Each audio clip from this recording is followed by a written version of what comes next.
Hello, gents. I hope you're well. Now, we're going to do quite a lot on databases at the start of term, and this is going to require you to read quite a bit, but also do some practical work. In terms of the reading, let's just show you that obviously you're going to go to your welcome page and you're going to, for each lesson, go through and look at your welcome page and it will tell you what to do.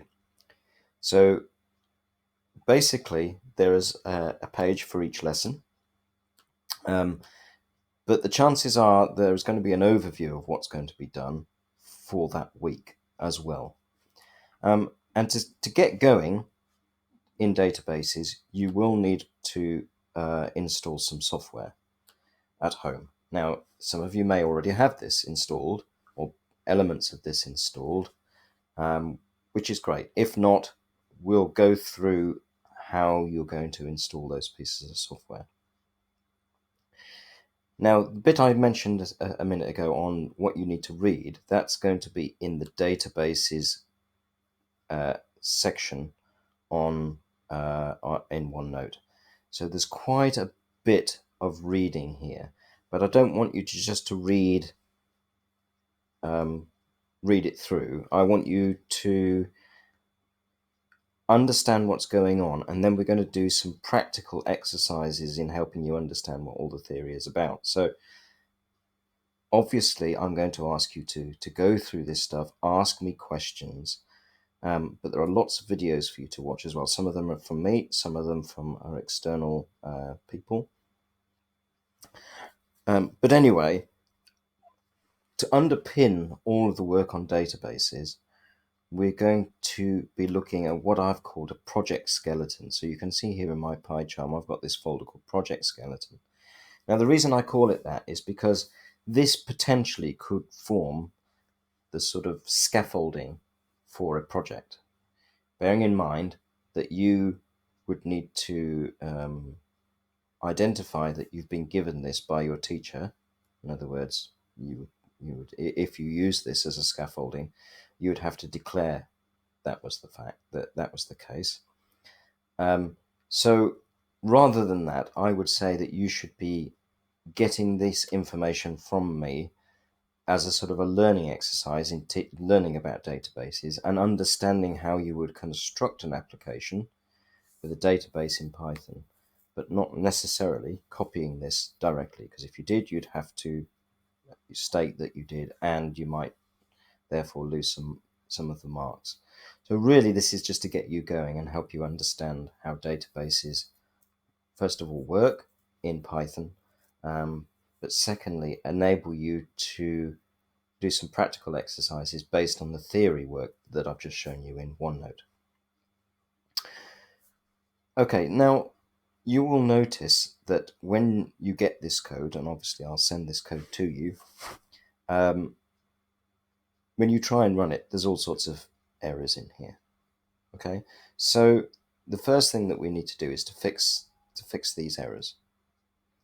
Okay, and to do that, we need to create a new virtual environment. So let's go to our usual way of creating a virtual environment, file settings, and then we're going to, up here, going to create a new virtual environment here. So we're going to say show all in under the project interpreter, and we're going to add a new virtual environment, new environment, and currently, because I've already set up an environment here, this folder here is already non-empty.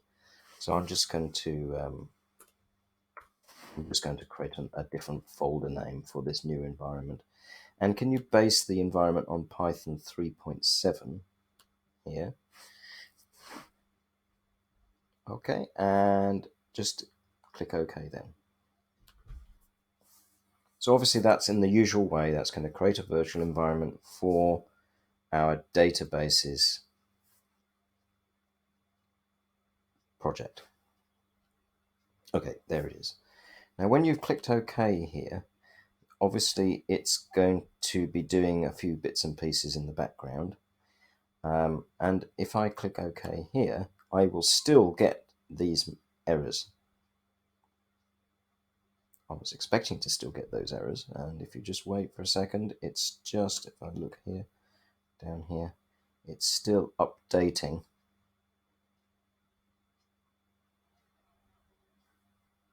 And I would suggest, yes, those errors are now back again. Good, I'm actually glad those errors came back because I was expecting them to still be there. So let's go back to let's go try and get rid of these errors now. So we're going to go back to our settings and go back to our project interpreter, and we need to add a package in here. So we're going to click the plus button. You'll need internet access to do this, but you'll have internet access now because you're watching this video. And inside here, we're going to add a package called MySQL hyphen connector hyphen Python. There it is there. Okay, don't select the DD1 or the RF1. We're just going to select this MySQL hyphen connector hyphen Python and click install package. Now you'll notice that there is a URL here. You might want to click on that when that's installed and bookmark that page because it might have some really useful information for you. Okay, so in fact, I'm going to copy that that hyperlink there. Just go here. I'm going to copy that hyperlink, and I'm going to go into OneNote and in databases under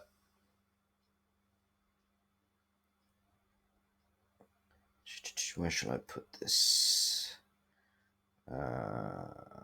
Databases in MySQL. So I'm going to paste this here. Oops, not there. There, and say that this here is read this for documentation on the Python connector. Connector to MySQL or MySQL. You'll hear me say MySQL, MySQL. They mean the same thing. Okay, so let's go back to our code.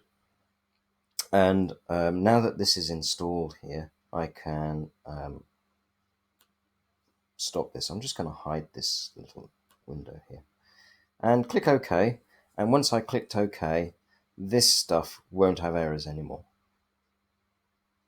Okay, now let's have a quick idea about what on earth's going on here. This is going to be a reasonably long video, so this is going to be at least one lesson's worth of work for you to go through this and read this code. In the project, we've got these main files. The database one is basically dealing with a new class that we're creating called database that descends from our object. So it's an object-oriented program, and this database object is going to be used in the program to do this connection to MySQL. And you'll see here that this is a data structure. Just going to pause for a second. What sort of data structure is this? Hopefully you will just think for a second. Okay, pause the video, perhaps have a think. Okay, we're back in the room. This is a dictionary, and this dictionary is containing information about the connection to the database. And this is going to make more sense to you when we go through and set up a piece of software, basically setting up MySQL, if you like. But you can see there's some obvious stuff here. User, password, a port to connect to. You can look up what those mean later. And the host. And this is actually, I'm going to change this. All this information is going to potentially change. But this is basically the information that the application, this Python code, uses to connect to the database. Okay, so we'll deal with that in a minute. So hopefully we should be in a position to actually run this code now. Now the question the code that you actually run is in this main menu, I believe. So if you open up the main menu Python file, I've just noticed that. Let's change this.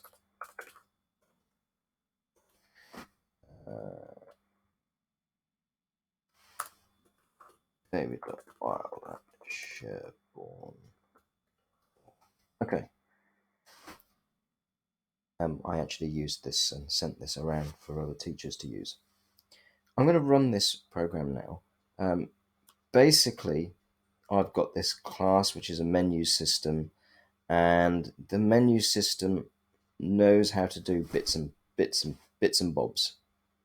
Okay, you can see here that there is a menu here. Now, you might want to think about changing this for the menu to actually be in itself a dictionary, like we did when we used a menu for a dictionary. So that's something that you could do. But essentially, if I run this now, and we'll see what happens. Hopefully it's going to work. I haven't actually tried it yet. Here we go. It's going to come up with an error, I'm pretty sure.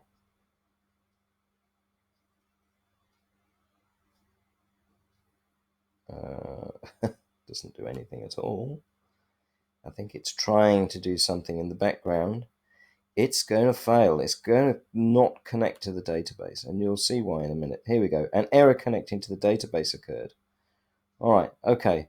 And so if I look up, see where this string is in my code, go back into the databases. I'm just going to get rid of some of these files here. Some of the older code that we were looking at last term, just getting in the way up here. Right, so yeah, if I search for that, is that in? Oh, it's in the database thing. So if I find that, there it is.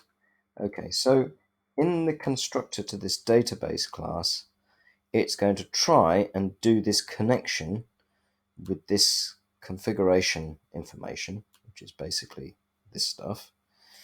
And if it fails, it's just going to throw an exception and print this error message. Now, to a certain extent, I could exit the program here because it's not going to work if I can't connect to the database. So let's sort out this connection to the database first. Now, I'm going to pause. I'm going to stop this video now, and I'm going to create a new video which shows you how we're going to, first of all, install the database software and then get a database in that software up and running in order for us to connect that using this information here.